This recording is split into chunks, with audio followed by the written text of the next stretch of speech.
রাজধানীর উত্তর বাড্ডা এলাকার একটি ভবনের নিচতলার কক্ষ থেকে তরুণীর অর্ধগলিত লাশ উদ্ধার করেছে পুলিশ।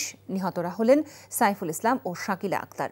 পুলিশ বলছে সপ্তাহখানেক আগে তাদের মৃত্যু হয়েছে। এটা হত্যাকাণ্ড হতে পারে বলে প্রাথমিকভাবে ধারণা করা হচ্ছে। এ নিয়ে দেখুন নাহিদ প্রিন্সের রিপোর্ট। রাজধানীর উত্তর বাড্ডা এলাকায় বাড়ির নিচতলায় মিলেছে নারী ও পুরুষের গলিত লাশ। সপ্তাহখানেক আগে তাদের মৃত্যু হয়েছে বলে ধারণা করছে পুলিশ। এলাকাবাসী জানায় কিছুদিন ধরে ভবনটির আশেপাশে তীব্র গন্ধ ছড়াচ্ছিল।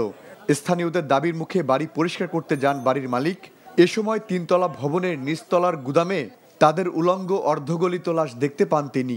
খুলে দেখছে অন্ধকার, লাইট জ্বালানোর পরে দারোয়ান একা ছিল। ওই কেয়ারটেকার একা যে দেখে যে দুইটা লাশ পড়ে আছে, একটা ছেলে মহিলা একটা পুরুষ।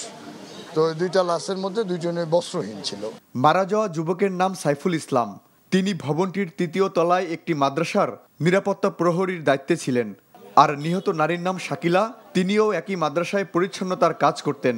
যে সিনড্রোমটা দেখলাম, এটা যে এরা হত্যা বলে আমরা ধরে নিতে পারি। তাহলে হত্যা হইলে অবশ্যই তাদেরকে ফাঁসির দাবি জানাইতেই পারি, আমরা জানাই। আমরা যখন ফোন দিছি রিসিভ করে থুয়া দেয়, তখন শুধু বাচ্চা গো হাউ কাউ চিল্লাপাল্লা এগুলি শোনায়।